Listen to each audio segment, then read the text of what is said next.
All right. For those of you who don't know much about 3C, we work with organisations to help them rethink how they manage performance, starting with everything from how do you redesign the process right through to coaching, dealing with poor performance, thinking about performance-related pay, all of those many different aspects that make up performance overall. So what I'm sharing today is what does high performance look like for you, how not to waste the time that you've got coaching, because there isn't a lot of time for coaching in daily work life, how to challenge your best performers as well as support your weaker performers, and to give you some conversation guides around how to coach for high performance.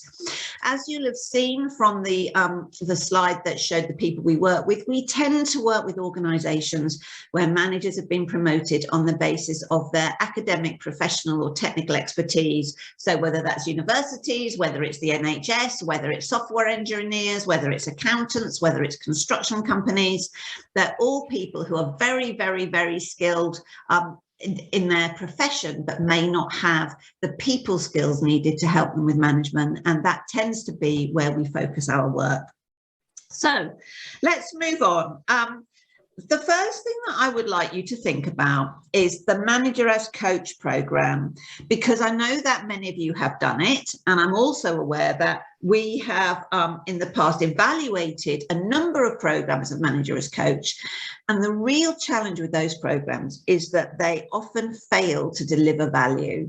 And I think before we launch into how you coach for high performance, it is important that we understand a bit around why a generic Manager as Coach program often fails, because it would be really sad if you left here thinking, all I'm going to do is put in a Manager as Coach, pick up a couple of headers tips and it'll be fine, because I think you might be disappointed in the results. So I think that we might be worth exploring this first. And this might also help you understand why maybe some of your coaching activities in the past haven't worked as well as you would have wanted them to. So the first challenge is that maybe managers are not being given time to coach. And often I see that that's the biggest problem, that we put in a Manager as Coach program. We expect managers to really engage in coaching properly, and yet we don't rethink how they're meant to be doing their work. And so we literally don't give them the time to coach. Now, some people would say that we expect them to change their management style into a coaching style, and that might work occasionally in the margins. But if we're serious about moving the manager from being fundamentally the director of activity into the coach of activity, we need to rethink what we're asking managers to do, to rethink how they use their time, and to have that conversation very openly with them about what it means to be Manager as Coach. The next problem that arises is that managers can then get the wrong end of the stick, that they can then think that the answer to all their management problems is coaching. And as I'm sure most of you are aware on here, of course, that's not the problem. You can't, the answer to all problems is not coaching, right? It is the solution to a lot of challenges that people face, but it does not absolve managers from other coaching activity. So I would be very wary in your Manager as Coach programs, even if you want to fundamentally shift the management style of the organization towards Manager as Coach, is not to set up a misunderstanding that coaching is really the answer to all the problems. And that can often happen with new or younger managers, less experienced managers who think they're being given the toolkit to manage when they're being given the toolkit to coach. So manage that carefully for yourself. The third problem is that teams may not realize they're being coached. And that's the challenge that I find with using the very light touch approach to coaching that says, you know, we might be talking through a knotty problem in the project plan, and we encourage a manager to ask a coaching question. You know, how do you think you might solve this? What are some other ways that you could tackle with this?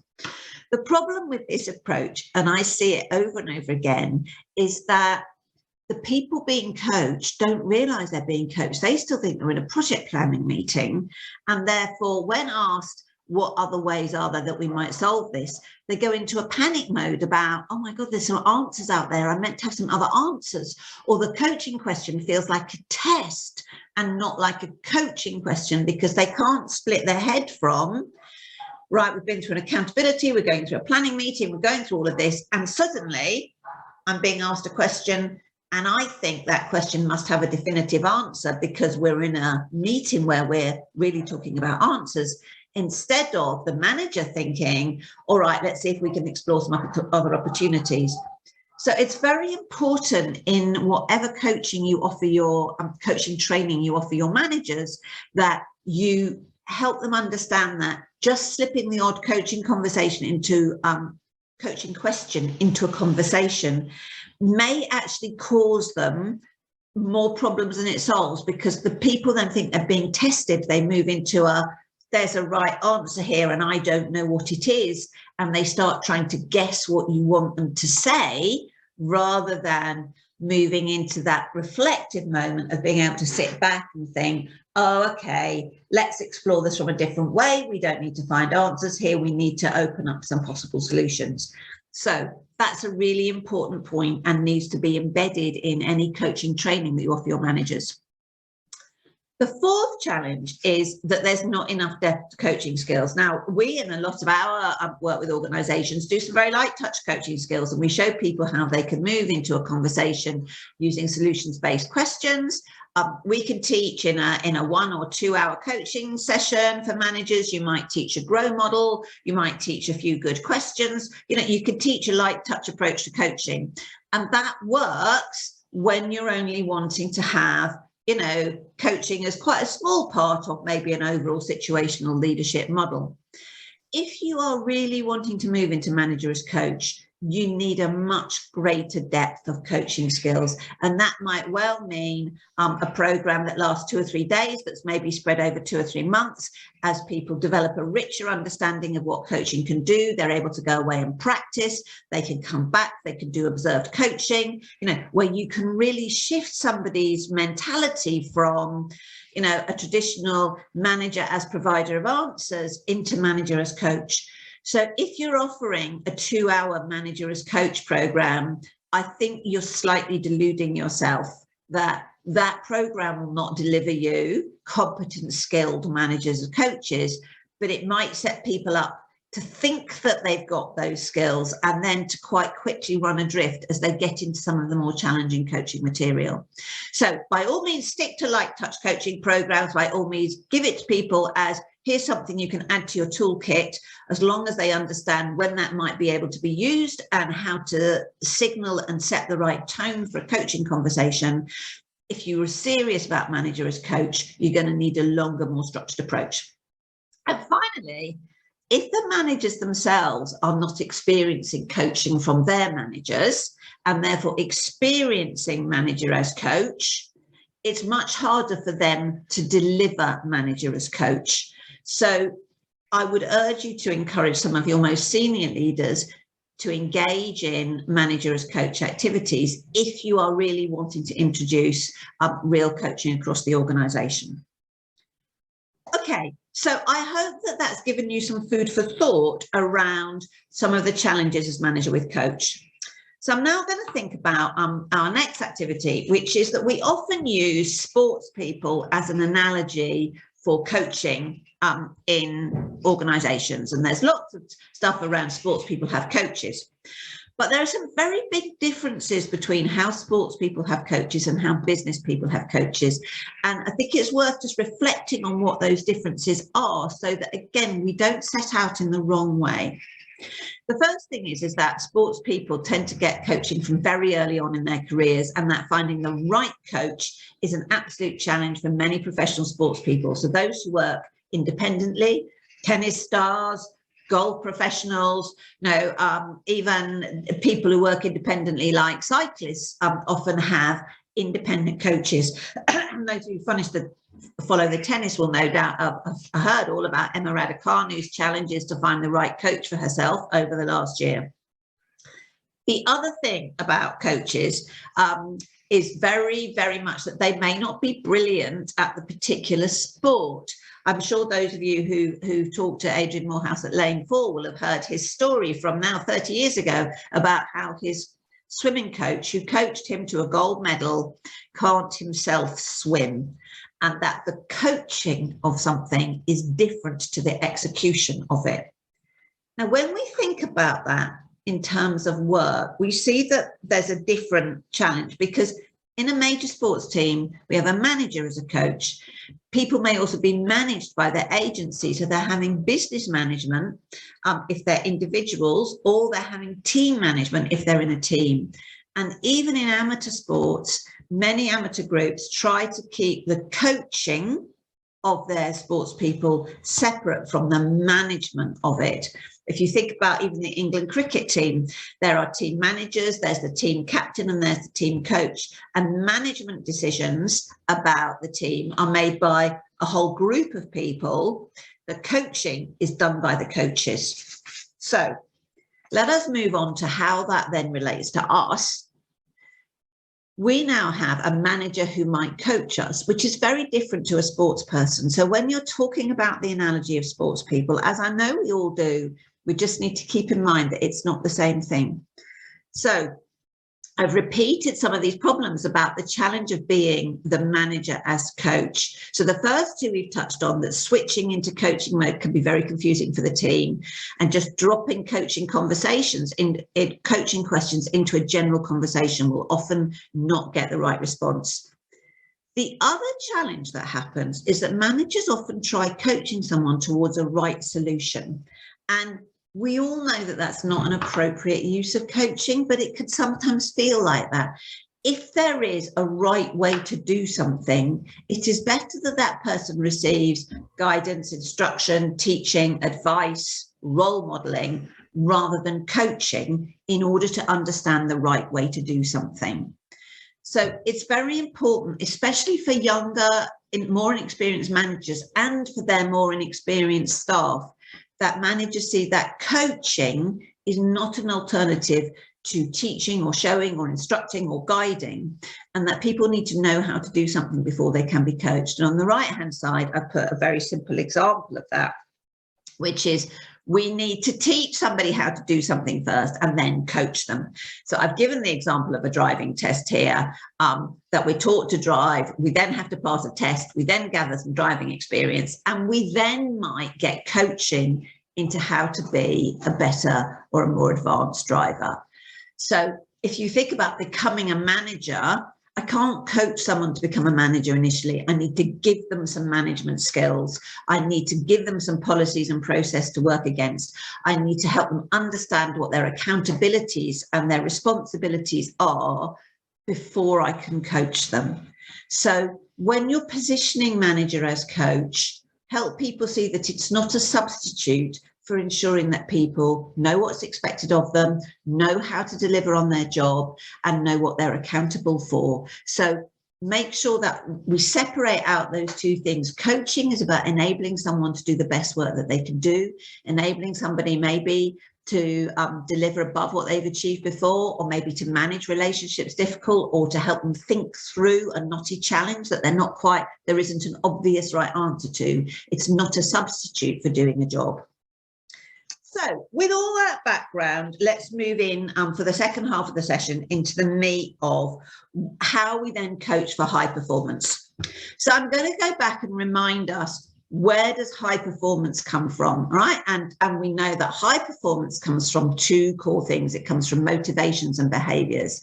And those of you who have read my book, which we'll talk about a little bit more at the end, and those of you who have studied any of the research around, what drives high performance, will know that there are fundamentally three drivers of motivation at work.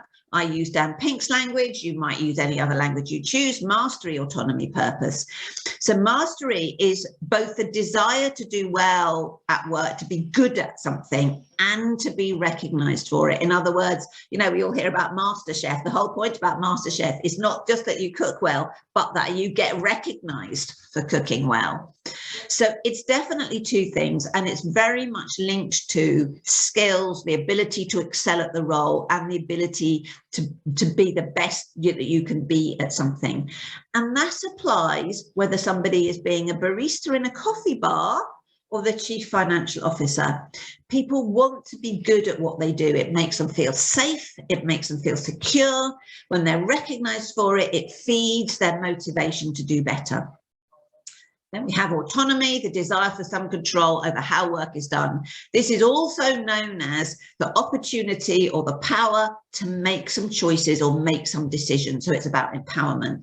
And then purpose, the desire to make meaning from work, also known as the desire to feel satisfied, you know, to go home and say, I had a good day today. So in a moment, we're going to look at how we coach some of those things.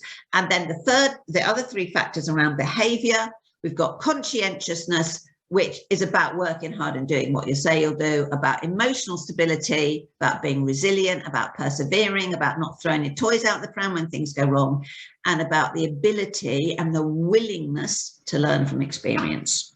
So let's think first of all around coaching motivation. So I'm thinking here about people who are already doing well. So these are not questions that would always work with people who are not doing well. These are the questions that you can use to challenge your good performers to help them really perform at their highest. So when you've got somebody who's already very good at their job, one of the challenges to them is to talk about, who do you know who does this job better than you? Because if we're already doing really well and we look around and think, well, I'm doing the best that I can and I'm better than everyone else, the motivation to do better can recede, or even the belief that it is possible to do better can recede. So you want to use a set of questions that will open up the fact that even though they might already be the best at X in the room, there are probably other people out there who are better at X than they are, and to think for them about where are their opportunities to learn from those people, to improve their skills. The other way of approaching it is to ask them to think about fluctuation in their performance, because we all do some things better than others, and to focus on when they did something incredibly well, when they really were the best that they could be, when they achieved the most, and to explore with them in some detail how that happened. And of course, that question links very strongly to our behavioural question about the ability to learn from experience. So when coaching mastery to high performance, the challenge is to open up the fact that even though they are a good performer, there is almost certainly the opportunity to do better. And your challenge is to open up ways in which finding out where they might see that happening, where they might see the opportunity. So the desire for autonomy. Now, again, when you've got a high performer, you probably are already giving them a fair degree of autonomy in how they get their work done. But I'm just going to raise my hand here. I am dealing with a lot of clients at the moment who are suffering from micromanagement. And I think that this is a tendency in very technical organizations anyway, but also something that has come out of COVID and the vast amount of virtual working. That in a world where managers can't walk around and see, oh, I can see they're having that meeting, or, oh, I can see that they're looking at that piece of thing I asked them to look at, oh, I can just see that she's working on that issue there. They have become much more micromanaging, and that is reducing people's autonomy, which is massively reducing their motivation. So I would be asking people to think about choices, to think about implications of choices, and then think about choices that might work well. The biggest challenge here often is not the individual, but their manager giving them the freedom to make choices and to be empowered. So right now, there is quite a challenge for high performers in feeling disempowered and feeling micromanaged, and it's reducing motivation. I'm seeing it everywhere. I would absolutely take this kind of set of questions to your senior leaders and ask them to think through, what choices do you have in autonomy? What are the implications of giving your people more autonomy? If you're saying you want people to be more empowered, but they're not, how are you dealing with that? So autonomy, a big purpose. The other factor that we've seen, of course, come out in a big way is purpose. So part of this whole story that's going around the great recognition is that we have a desire to make meaning from work. But many people have found sitting at home that the meaning they thought they had at their work has perhaps gone, and that meaning perhaps came from other things that they valued when they were at their place of work, or maybe they realized that actually they don't want to go on doing this work at all.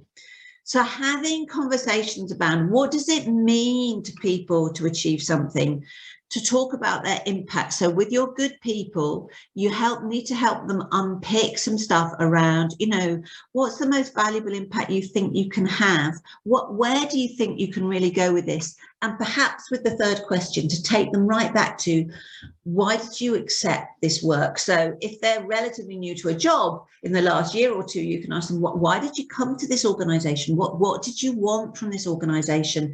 What did you want to bring to it? Are we helping you express that?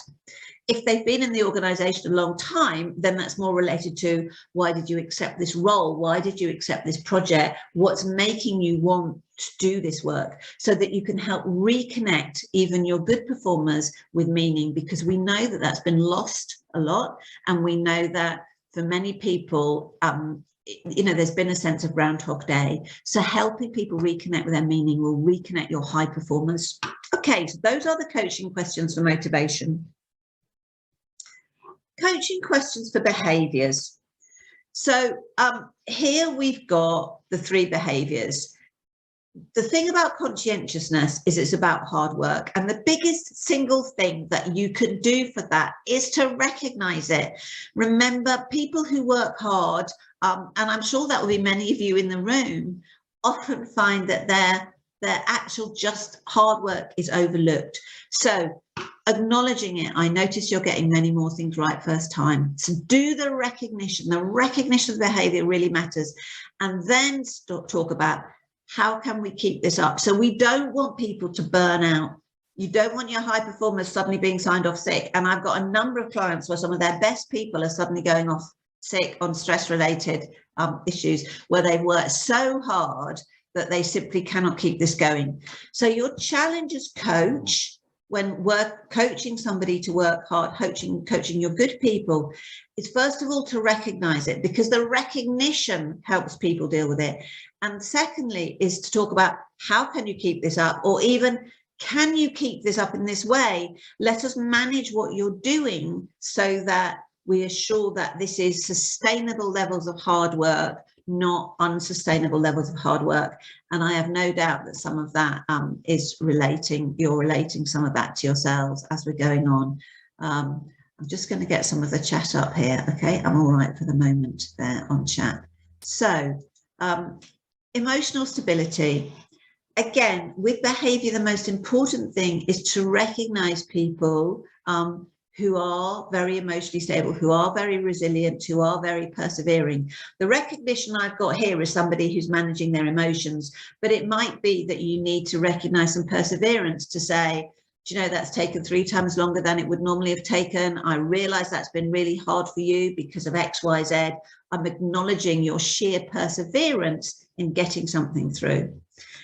But you may also then need to say, if I really want to push my good performers into real high performers, things are going to get tougher, because that's the nature of high performance. It can be tough.